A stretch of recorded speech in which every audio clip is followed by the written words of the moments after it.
Hey guys, how's it going? My name is Sin Blackblade and welcome back to a brand new vlog series featuring the Kondo Sprite. Now, I do apologize if I haven't uploaded anything lately. You have to understand, guys, I have an 8-hour job from Mondays through Fridays. Plus, I have, real life stuff that I have to get into. So I apologize for that one. So yeah, so let's get into the build proper. So first, let's look at the weapon itself. First, it is a high DPS sword, which can roll to about 500. So that alone makes it already a good weapon, kind of like a rare weapon if you will. And then we get a 6% life leech over there, and then we get a 50% increased melee damage against bleeding enemies, which would make this a very good build for any damage over time or bleed effect, bleed based build. And then we have the cannot leech life from critical strikes. So therein lies the problem. I mean, you can go with a build that doesn't really rely on crit as much. Actually, you can actually go with a Marauder on this one, and then go with Resolute Technique and never actually crit. But then you're going to be missing on the chance to 30% chance to blind enemies on a critical strike, which essentially gives you like a free socket.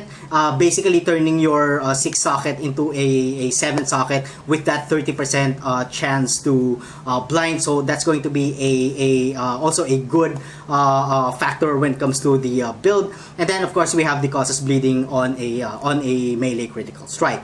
Now with this build, essentially it's going to be melee. So with any melee build, life leech is always going to be really important. Now, so in order to utilize the weapon, to its full extent, I suggest that we go in the middle, somewhere between critting and then non-crit. So that's why I've chosen the Assassin for this one. And then of course we've taken the Noxious Strike to cause to have a chance to cause bleeding, and then the Toxic Delivery, and then finally getting the Unstable Infusion. Basically, what we're trying to shoot for here is a crit strike chance of about 40%. By the way, it's 35.74 there, but when we get all of our power charges, that goes up to around 44%. And essentially, that's where you want when it comes to this build. You want to be in between 40% and then 50%, so that you do crit and you just crit enough in order to inflict bleeding or inflict the blind, but you do not crit enough so that you also take advantage of the life leech from your attacks. So you want to be, so that's kind of like what we are shooting for here. You want to be somewhere in between 40% and then 50%. You don't really want to go overboard, because if you do crit a lot, you won't be able to leech. And yeah, again, leeching is going to be very important when it comes to any melee build. So alright then, so let's go into the skill tree proper. We did take all of the physical damage and chaos damage nodes over here, ending with coordination. We went up to get some life, blood siphon, trickery, and then assassination for some crit chance and then crit multiplier. And then we went down over here, since this is going to be mainly a damage overtime build. Entropy, and then we went up over here to take the Will of the Blades, Fangs of the Viper, nullification, and then we went here to get some life. And then we went over here to take some poison damage and the fatal toxins. And then we went down over here to take some sockets. Now I did take a jeweled socket here just to further increase my life. You can choose to get critical strike chances and multipliers, any physical damage with swords. Again, life will be good. The only reason that I chose this one is because of the life. I was trying to kind of reach 5k when it comes to my life. As you can see, we are at 4.950. And then we took all of the sword damage nodes here, ending with Brutal Blade, Slashing Comeback. We did take some life over here from Herbalism. And then we went down over here to take the Fatal Blade, passing through Sword Critical Strike multipliers and chances. We went up over here again to take some more life, ending with Thick Skin.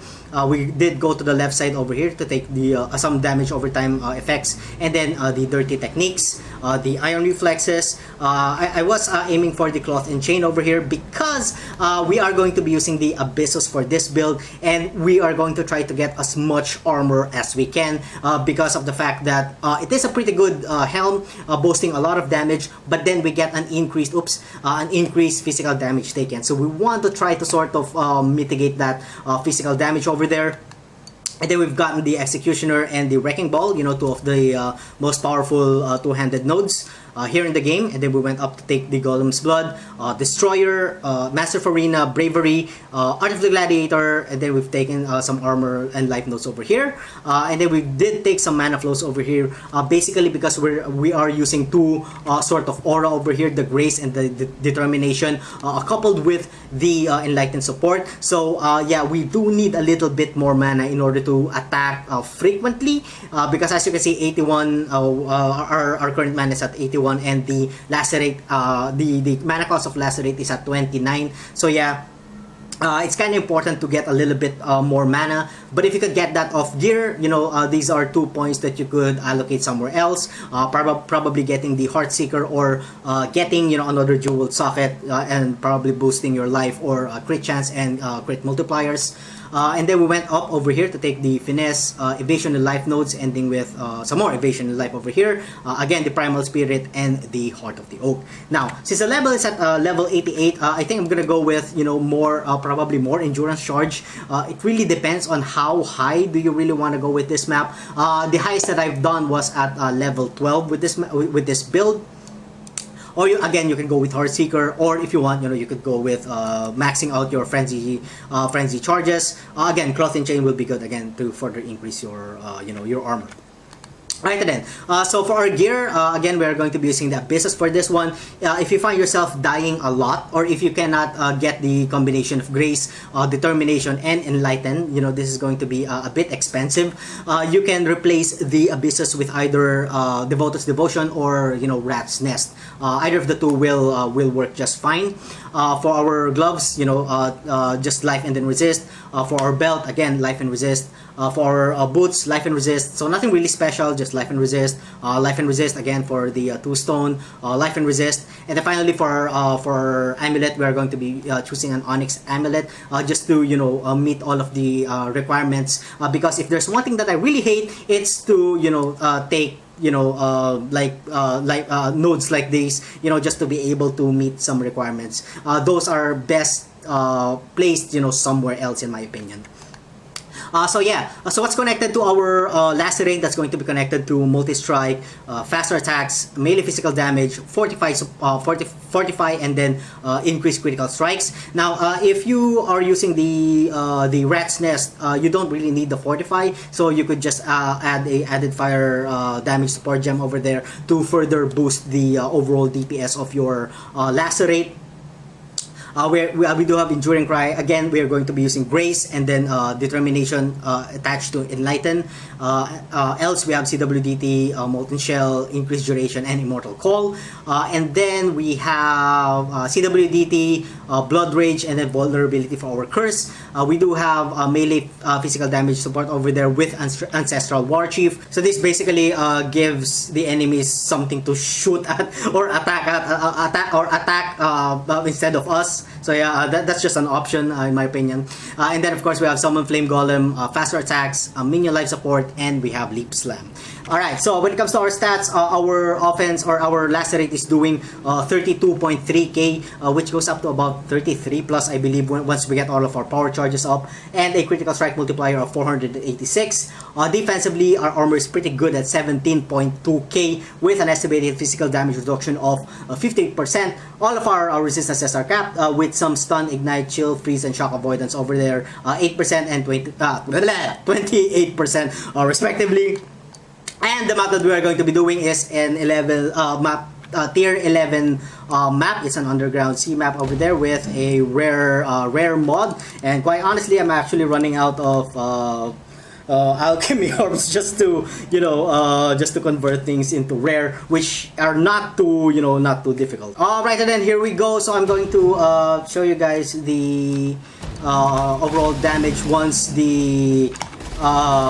our power charges are up. Alright, so we have 1 over there. Now we have 2. Alright, so we have 3 and it's at 41%, which is actually already pretty good in my opinion. You know, you don't really need, again, what we're shooting for is somewhere in the middle. We don't want to crit that much, and we just want to crit, you know, just enough.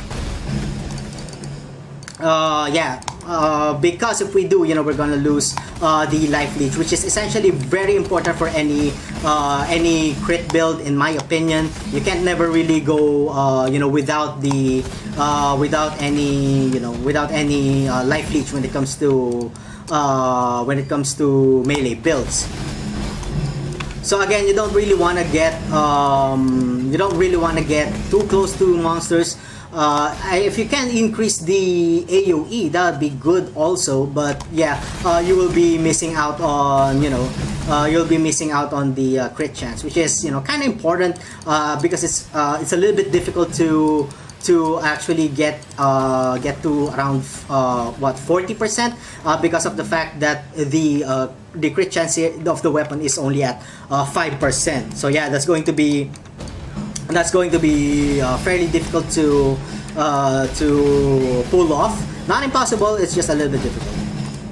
Alrighty then, here we go. So I think this is only like the 4th time that I've done the underground map. I don't really like this map because it kind of goes all over the place, and I don't like confusing maps.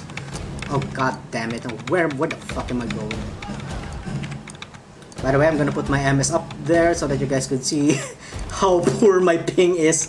You're like, what the fuck? Look at that thing! Oh my god, shit, what the fuck? Hold on. Wrong move, boy, wrong move. I do apologize. Oh my god! No! What the? Oh god! Damn! I'm experiencing some desyncs. Oh my god. Alright, I'm back. So, yeah, I'm glad that I didn't die. Holy rapper potty.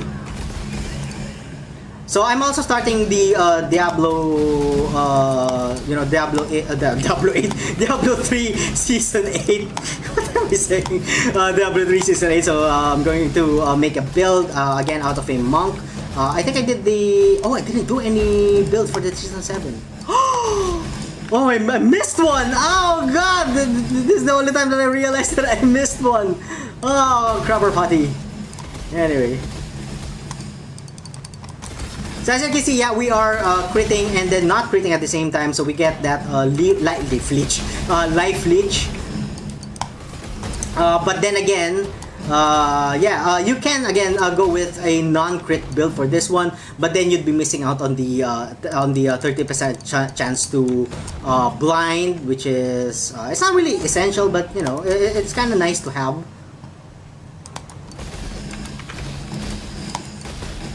Okay, so yeah, ideally don't really want to be close to the monsters. You want to be, you know, as far away from them as possible. Oh, Moonstone Ring, what is that? Oh, I think I already have that. You know, sometimes I don't really know the value of some rings, so yeah, sometimes I just vendor those things that I don't really know how to use, which is bad and stupid. Alright then, so far the build has been working great. You know, you can drop the abysses again, in my opinion. It's not really that necessary. But then it's a huge DPS increase, guys. Really, it's one of the best. Alright then, hold on. The monster or the den is probably over on top over here. I'm not exactly sure. Again, I really hate this map because it has a lot of you know, twists and turns. No, it's not here, definitely. Because I hate going back. Like if you like finish all of the map and there's like 30% or 30 more monsters like down in the middle of the crevices of the map, and then you kind of need to go back there. I just really hate that. So why am I doing the map? This is the only you know, high level map that I have. So yeah, no choice there. Anyway, so where's the boss? Alright, I'm going on a circular pattern so that we could actually see all of the sides. And I'm not exactly sure, but I think the boss will be somewhere in the middle. By the way, what's that ring that I had? Ooh, 90. Oh, it's a low level. It's a low level ring, I should say. It's not bad, you know. It's I think it's a. I saw minion, so. It's a... Alright, so here's the boss. Oh no, it's not yet the boss. Whoa! Alright, so we have some transmutes. I'm gonna get all of the rares later. Alright, so here's the boss. Here we go.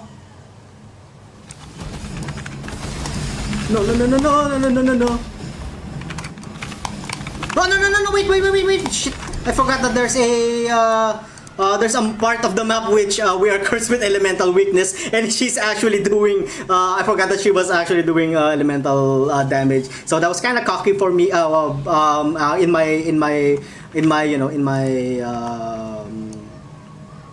what I did. So yeah, so we got a unique over there. That's, we already know what this one. Yeah, nobody actually uses this that much. So so that's going to be it for this episode, guys. Again, let me know what you guys think about the build in the comment section down below. And thank you all so much for watching. If you guys enjoy the content, don't forget to like, comment, and subscribe. And as always, I'm gonna see you guys on the next part of the video. Have a good one. Alright, I think we can tank it. We're actually tanking it. Oh my god. Oh my god. Yes, yes, please, yes. Oh my god, this is awesome. This is awesome.